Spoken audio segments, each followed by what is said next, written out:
الحمد لله والصلاة والسلام على رسول الله وعلى آله وأصحابه ومن اهتدى بهداه. لدعاء إلى كتاب أصول سنة إمام أحمد بين وخاقبلك دعاء جانا إمام أحمد ما أخرند ولبدايته وباشانش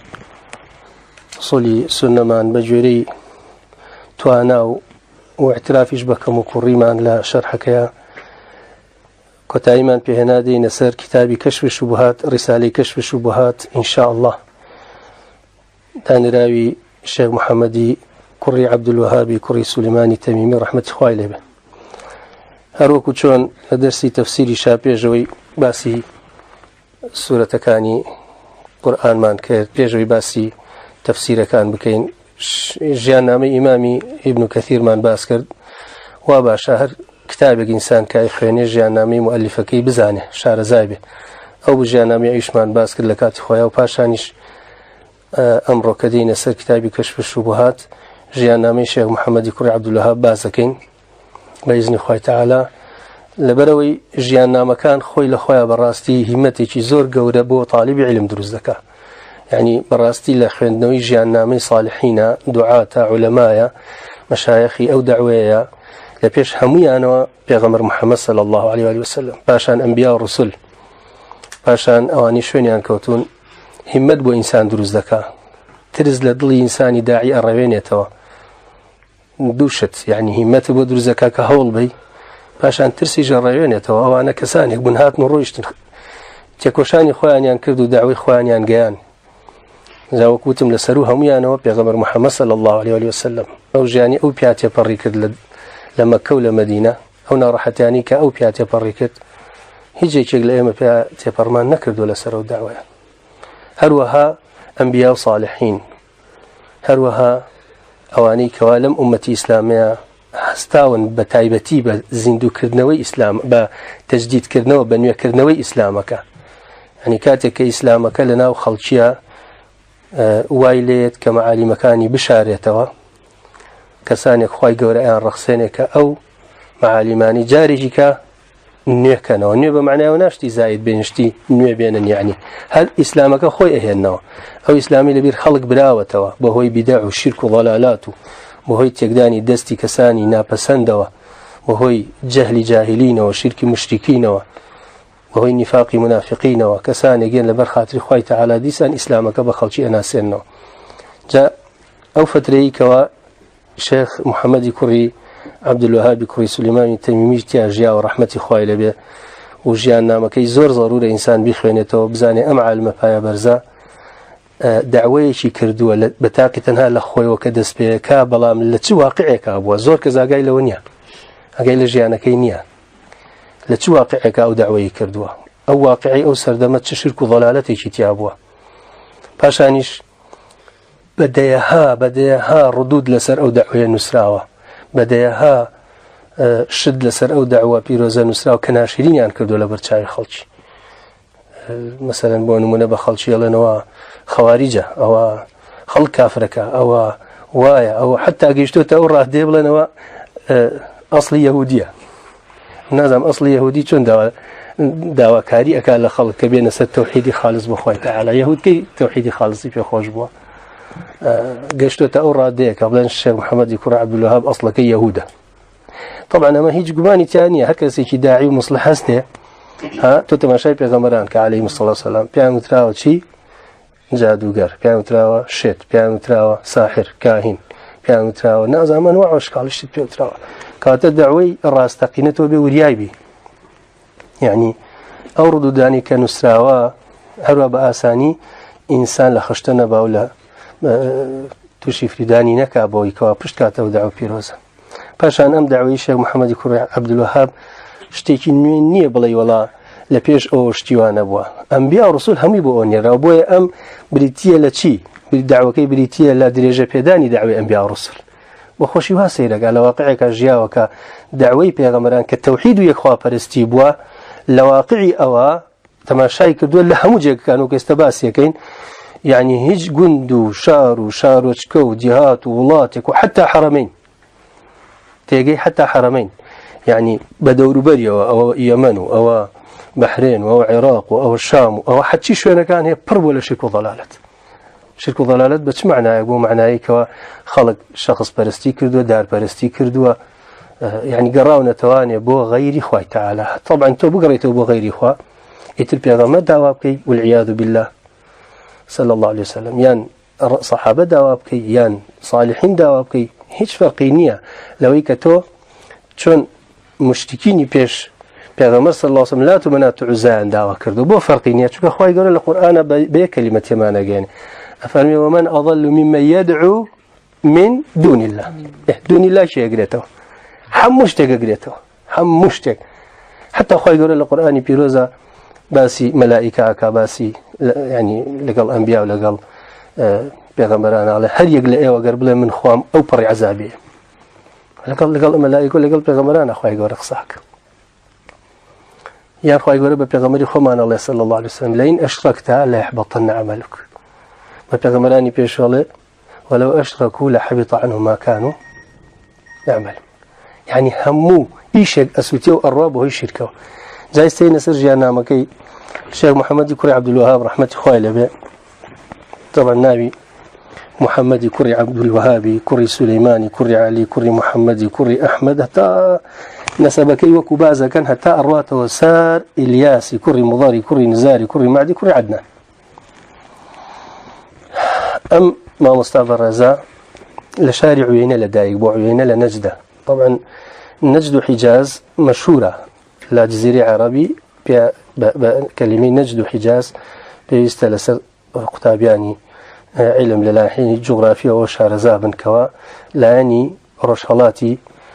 منطقة كبيوتر نجد ولاني رش آواشي ولا بحر أحمر وبيوترتي حجاز وتهامة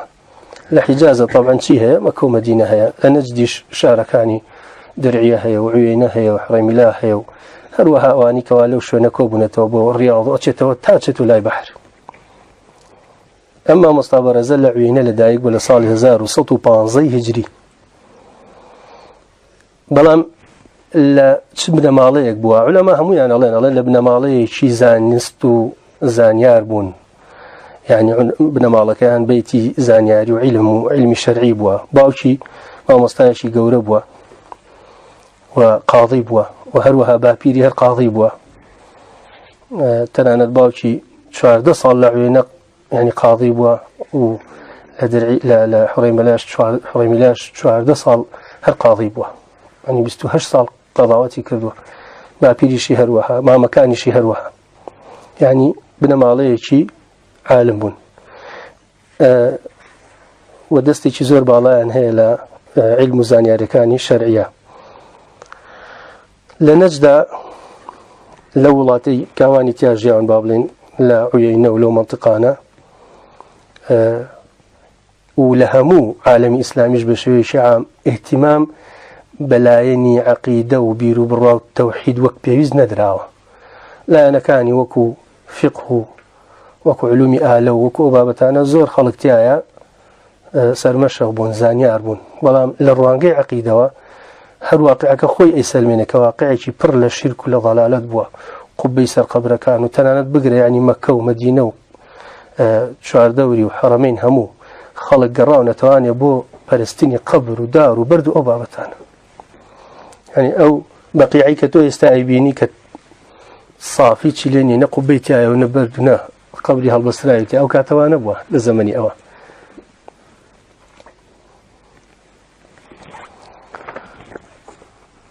للاي باوشي طبعا علمي ورقرتوا أتاكو قرآني لبركردوا لتمني دا صالية زاني عليكي باشي ورقرتوا باشان زيركي كي زور عجائبي هبوا لبركردنيش عجائبي شي هبوا لدوايا دواي دا صالي دوازة صالي لواشي داواكا كوابروات بو حج كردن الراب وحج كردن جيبوا مكان العلماء لقى العلماء ويا كوابيته باشان تشتا مدينة ولقى العلماء ويشا آشنا بعلماء كاني أبي لو أنا الشيخ عبد الله كري إبراهيمي آل السيف لو أنا الشيخ محمدي حياة سندي وزور زور متأثرة ببو الشيخ كشيخي حديثة براستي أو كاتك أتشت مدينة ما شاك خلق لنا ومزقوتي بيغمر صلى الله عليه وآله وسلم هوارا بن بقبري بيغمر صلى الله عليه وسلم يا رسول الله استغاثي بيه كانوا دعوة إليه كان أم حالتي زور بينا خوجة بعلماء كان الله بشيخ حياة الله محمد حياة سندي الله تو أمد بلاوة شون أما بيزاري خوي دار بالريش زور بطاقته بزور بزار لو أسلوبي كخلق قرتيان تبر مثلا لدعوة كردني غير خوي تبارك وتعالى حتى بيلا لتونا تواني أما بقوري الله نمنيش متوج ناتواني بيقوري يعني بزانا لتشو واقع كان ناتوانن بخلق بلن هاور ما كان رسول الله صلى الله عليه وسلم واقعك أو هاي وجوي شيء حتى بر لا يعني أجر أقصانا بكي لله خلق توبي بكافر نكتو هاد كافر كي أو توبي بكافر لو علمي شي زور ورقري لسدستي علماءنا تنانا دلن إجازة كتبي 6 ورقري دعي تشن ما وياك عندك لها العلم على الراب بو بصرة عندك على الراب بو أقرأته بو النجد دعي تشن جاريته والرات وباشان المهم الرحلة علمي خويا كاو كانت بصرة لبصرة أقل علماء أيا كوا بيتوا حتى لن كتاب كان الشيخ الإسلام بدست خويا نسيته وحد شيء دست كيلو كتاب كان الشيخ الإسلام ابن تيمية وابن قيم وآن بدست خوي أكيد النسي نوعا استفادة باش يعني هيك وأكيد دعوة كردين شو دعاء علمي باش بيا كابلام بيجومان لبصرش يعني أواني كوا دجي توحيدا أواني كوا حزل شخص برستي وهوار بو عبد كاني خوابا أم دعوة يعني بخوجنيا دريا كان له زور بنا راحتي أشتا منطقي زبير ولا شرعي نشط باش أنا يبرو الشام بالرواد عندك لها العلم الله يبروينات وأنا يعني باري سفروا بدأ يستيكاني بدستواني أقرأته بو أحسا له باش أنا قرأته أنا بو ولاتي خوي بو عيينة بلا باوشي لبروي نزاعي لقل أمير عيينة بو دروز بوا كقاضي بوا أيها لقضاوات خستوها الرواد بو حريمي لا لبي بقاضي يعني باوشي الشيخ محمد يكون عبد الوهاب بو يوجد شيء حريمي لا ما شيء زور لبي كانت شيء تابع لدواء هستكا بوهمو بدع وضلالاتيك وإتر بو يتحملناك لكيت دعوة كردن الرئاسة إن شاء الله راجشن بو دو نقطة هي كم يعني كسانق لأهل بدع وضلالات لدريوش وصوفيا كان لواني كواحد يعني برامر بدعوي توحيد والشيخ محمد يكون عبد الوهاب شي دروز ذكن أم شبهة دروز ذكن هلا تنانت باوتشي وبراكشي رقي عليه بوا باوتشي وبراكي كناوي سليمان بوا رقي عليه بوا وباوتشي كناوي عبد الوهاب بوا يعني وتيان أو دعوي كتويك ما غلطت شون تبي أو هابلي شون بي يعني أو خلك بوش شوية دعوة بكيتو باسي وبكي بلينا بهوار كي غير خوا أو بابتانا المهم حتى كتبي شانا وتبال براكي تقوي أو براكي خوي تكتبي شدانا الصواعق الإلهية في الرد على الدعوة الوهابية والوهابية اشتكي أهلا بابتها طبعا ما ناهي تشرازنين قال بقى يتوسر دعوة اشتوانية أم جورا حالتا كتابو دانراوا دراوة تبال براكي بوي كوابلن أو تبراكش ردي لياوتا راستا لبداية يعني تيجيشتني أو دعوة حق آسانية لحشوني أو دعوة حق بكي لبربوني شبهات لبربوني وقمان لسر أو دعوة يا بيني شي هي رد فعل هي والله الحمد لله علماء لدواء قراوة سليمان براي وقايل بوبو دعوة الحمد لله باوكي شي طبعا أو مديك لا حريمي لاب ولا الشيخ محمد يكون عبد الوهاب ايش كلا يجيا ولا قال يجيا كاتك باوشي امره طبعا يتم منطقه بطاقه بالله او دعوه توحيد الراس تقينيك الشيخ محمد يكون عبد الوهاب يعني بيان قبولنا كره بو يعني بيكوشن ايش بجي لو قرأته عيينا كقرأته عيينا لو امير عيينا لقال الشيخ محمد يكون عبد الوهاب دعوة أبن بريوة والشيخ محمد يكون عبد الوهاب تيجي يعني أجر توبيته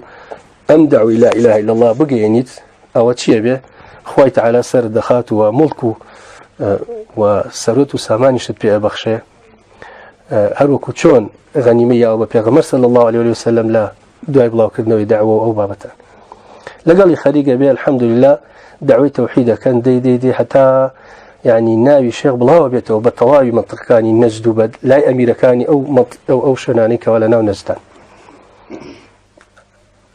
يعني قبيس قبر كان رخينا قبر كان تخت كان طبعا قلت أمير لقلع به غير سركدية كد لقلع به خلق ناتواني هيك بوي الشيخ الإسلام ابن تيمية قصيجي زور جوانا قال بي بيست هر مسلمان هول بابو أو قرآن وحديد بقينا بيك قرآن ببي حديد نار حديدش ببي قرآن استفادين يعني وتتشك ببي قرآن نابي قرآنش ببي تشك نابي يعني هردو حالتك أبي بيني نتيجة بوي كدين إسلام بنين بريوا الله الشيخ الإسلام ابن تيمية فرمي قال دين ببي هيز وتوانا بروا وكو تشي ليه وكو نصراني كاني ليه كا دور لدولته دور لتحكيم الشرعي خوا بو رزيلي بو زليلي خوا رازيبن اگر بيتو ثروة وسامان وده صلاة وتشكيش ذهبي وببي ديني خوا تعالى بيبي بريوا وكو يهود ليه كجوا نيا الدين خليش طماع خليش الدنيا ابون امر جاي يهود ونصارى اگر توبت الدين ببي هز بري بريا هز ببي دين بري بريا او هيك القران خوا تعالى بايما عليه كهمور رجلان وجكان وانا تشيب خنينوا سورة فاتحة قبل غير المغضوب عليهم ولا الضالين خويا رجيب پیغمبر محمد ما بيشان بي صلى الله عليه وسلم كدين وتشكي بيك وبرد بريوا نك ديني النصراني كديني ببيتشك برد بريوا ونك ديني يهوديش ها كتشكي ببي دين برد بريوا الشيخ محمد يكوري عبد الوهاب لزمان كابوا كتابك يناوي تذكرة أولي النهى والعرفانة بأيام الله الواحد الديان وذكر حوادث الزمان هي الشيخ إبراهيم بن عبيد آل عبد المحسنة لعلماء كان أهل قصيمة تقريبا هج مجلد كتابك باسي تاريخي يعني ولاتي حجازة كان لمحمد للشيخ محمد يكون عبد الوهاب وحتى زمان إخوي لا ترجمي جاني الشيخ محمد يكون عبد الوهاب الله بما نخوشك باسي غربتي إسلام كين لو كاتيك أي تياجياو يعني استباسي أو واقعاك مزين أو واقعي تياجياو شو واقعك بوا قال قد أحببنا ذكر شيء من غربة الإسلام واندراسي بين الأمة لتعلم ما لهذا الشيخ الذي أقام الله به معالم الملة وكشف به البدع والضلالات باب زين أو واقع غربتيك أمتي إسلامي تياجياو إسلامي راستقيني ليدور كوتوتو لو زمانيات شون بوا استيقيك شون كان بازك باسي نجدك على بيشان الله فأما أهل النجد فلا تسأل عما هم فيه جاري كم جار باسي نجدك على حرمة برست ضلالتي كانت يا أبوه أو يعني عقري داري خوي شيخ محمد يكون عبد الله كلا واقعي خويا طبعا قرايه ابو يوتمان دستي كذب دعوه كردن وانا بولا عينه دستي بكردو بوتش او دعوه كرت بزانت شو واقعك ولا على ذاك من الغباوه فقد كانوا في بدع مظلمه وفتن مدلهمه وقد اعيد مشكلتهم الاطباء إذ ذاك كثير إن أهل النجد قد بالغ الشيطان في كيدهم وجد وكانوا ينتابون قبر زيد بن الخطاب وقبته معلقين أمالهم به يرون أنه يقضي لهم الحوائج ويزعمون أنه من أكبر الوسائل أهل نجد قبر مشهور ولنا ناوي قبر زيد كري خطاب يترشون تلاي وحموه آمال وهوار وداوة كردنو حموش تيجان فيه بنت كردوها يعني إخوانا لبير شوتو إلا وقبر النبي قال قبيان بسر ودروس كردوها للايان أو قبيا كانت هذه القبة من أعظم أصنام أهل نجد تراق حولها الدماء ويصاح عندها وتعفر الجباه وتقبل بالشفاه يعني أو قبيا أو دار بردة أو شينا بهموش شيويك خلق وكو بتكاني قرجي عن فلسطين حلوانيا للا يسار بري هوارك را دموشان خواه لخول وريا لو شونيا وعروها الريان تيكرد ماشي أنا كرد وتخضع الأكابر لديها وتنكسر الرؤوس فتعالى الله الملك القدوس يعني قولة اللي يخوي بهجنا أزاني ويترددون إلى قبر يزعمون أنه قبر ضرار بن الأزور يا قبر شترنا ضرار كري أزور بوه لا شك أنه كذب ظاهر وبهتان مزور مؤلف الله قماني شتاني كدروبه وقبري أو نبو أبيني لسران سري دنيا لهندش مثلا هندي قبر بناوي هندش كسوة هندي صحابه أوجني للراستيا شيطان دروس يقوي يخلق لله خواي قولا يعني العبادة خادوا بخاطره ألا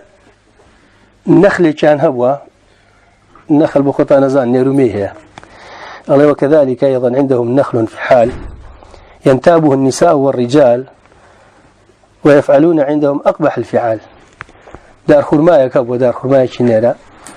للايا وجنو بياو أهاتن بوي خرابترين إشانا جامع دالبه وكانت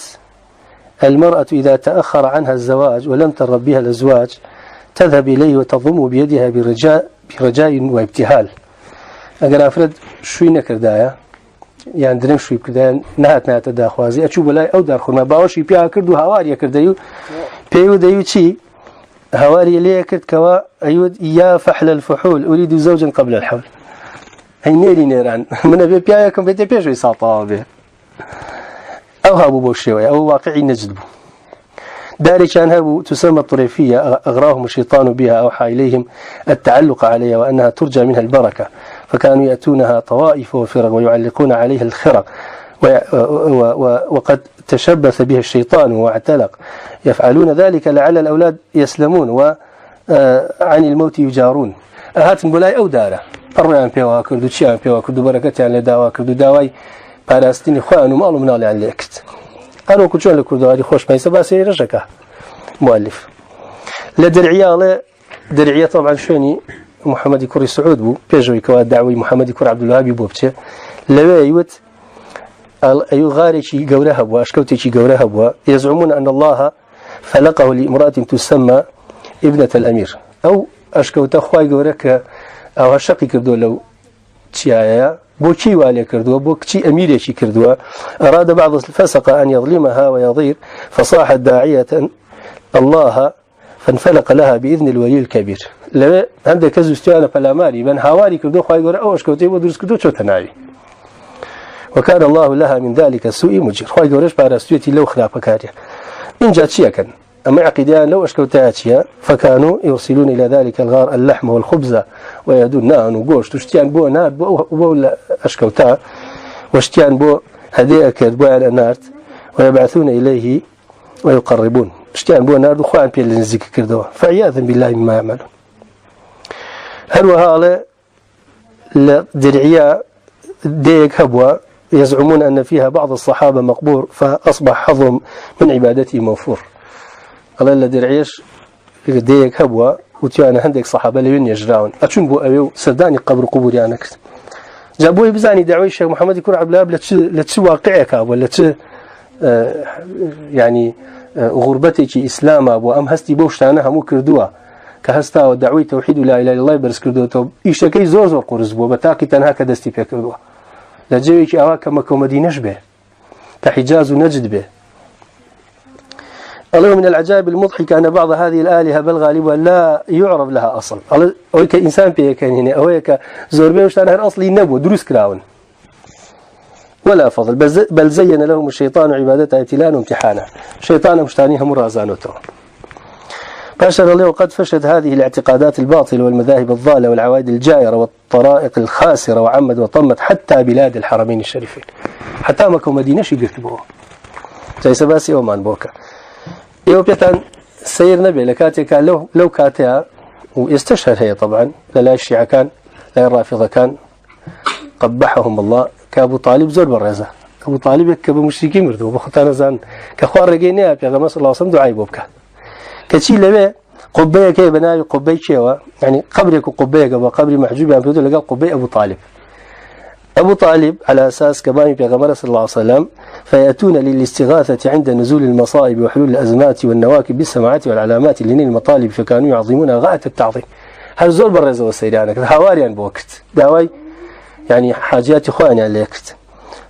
فلو أنه أتى سارق أو غاصب أو ظالم إلى قبر أحدهما لم يتعرض له أحد أركس بهاتا ولا قبر قبي أو دوانا ظالم بوايا بكش بوايا خراب كار بوايا دز بوايا كزني ولا دستي لبايو لبر حرمتي أو دو شوين أو قبري أو محجوب لقى قبي أبو طالب الله لما يرون لهما من وجوب الاحترام والمكارم واجبها باحترامي بقريتوه بالرزي لابني باشا ويفعل عند قبر ميمونة أم المؤمنين وعند قبر خديجة زوج خاتم النبي صلى الله عليه وسلم ما تشمئز منه قلوب المؤمنين. قبر داعش مسلمان ميمونة لقال قبر خديجة لما كتشي أكرا له الله اشتواء أكرا إنسان قيزية توا لتشي من اختلاط النساء هناك بالرجال وفعل الفواحش والمنكرات. لا أو قبرانا أنواع وأشكال الفواحش والمنكرات أكرا وسيء الأفعال ويشقون الجيوب ويرفعون الأصوات ويفعلون من الشرك والضلال أعظم المنكرات. وهكذا كان سائر القبور في مكة والمدينة وقد نصبت عليها القباب تمرغ المشركون في تلك الرحاب. يعني خلق قباب قبو قبر بناء أشتاني على سير دروس كردبو أما واقع كيناو شوية نجد حجازة لطائف قبر ابن عباس له ابن عباس كالطائف خلق لفقراء بولاي فكان ينتاب الفقراء وذو الإفلاس وذو الإفلاس من أهل الكفر والنفاق والإبلاس ويستمدون منه الرزق والغوث وكشف الضر والبأس ويقف السائل عند القبر متضرعا مستكينا ويبدي الفاقة إليه مستعينا أوي فقير حال بوايا ونبو بوايا وندار بوايا أشو بوايا هانو ابن عباس ودولا من ذكا خوان بوبر زليليو بوبر فقيري دانا خستو دواي مالو حالي عليك. فيفعل عنده من الأمور الشركية ما لا تبلغ العبارة ولا تحصر الإشارة. وقد ذكر محمد بن الحسين النعيمي الزبيدي رحمه الله أن رجلا رأى ما يفعل في الطائف من الشرك. الله ينبي محمد بن الحسين النعيمي الزبيدي رحمة الله عليه وما نجرد الله بياوك بيني بس بياوك كد كوا رأى ما يفعل في الطائف من الشرك بياوك أوي بيني الشرك يقلبي أكره للطائف لا قبل عبد الله بن عباس فقال إن أهل الطائف لا يعرفون الله. في أهل الطائف خوانازا هذا ابن عباس ناس هيش أبو خوانه هشتوتوا إنما يعرفون ابن عباس. الله فقال له بعض من يترشح بالعلم معرفتهم لابن عباس لابن عباس كافية لأنه يعرف الله. سبحان الله. تيجي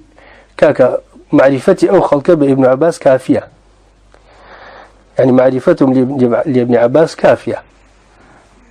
أجر أوان ابن عباس بناسن بسا چونك ابن عباس خواه ناسه أما الخواج لناسن قيناك ابن عباس مادام خواه ناسه أما أمرون دوال ابن عباس كان كافية.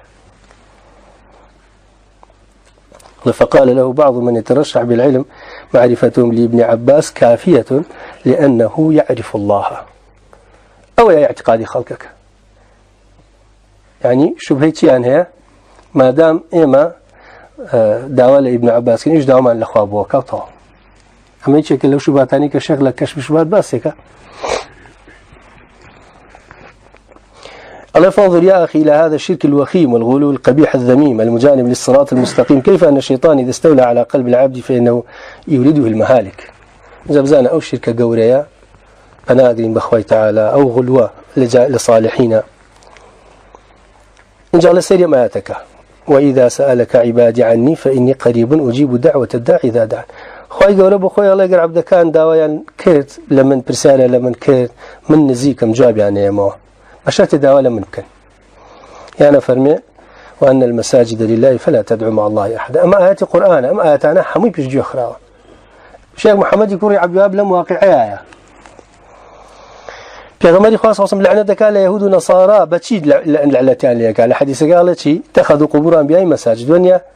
لكاتك أوان عبادة إخوان كردوا لمسجد كان بس قبل بيغمر كان كردوا بتشي بمسجد لكاتك أوهاب أي أجروي قبل كان ببرستي بتشيان لبسر به يعني الله تتمشاك هرلبه يعني وربو مدينة وربو بقيع وربو شهداء أحد زانا حمزة شون برسترا لو كاتها قبر حمزة ولا بقيع أو صحابانا شون برسترا ودواء اللي يكره. وكذلك ما يفعل عند قبر حمزة وفي البقيع من الفعل الذميم والأمر الشنيع ما يكل عنه اللسان ولا يبلغه البيان يعني زمان شلبي لباس كردني أو أندش يكون ضلالتي لبو.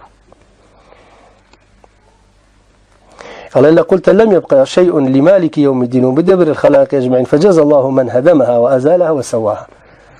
أقل أوانا دبيني أود والله كاكا هجنا مواتو بخوي تعالى شوك أوانا همش دي كان لدواء أكره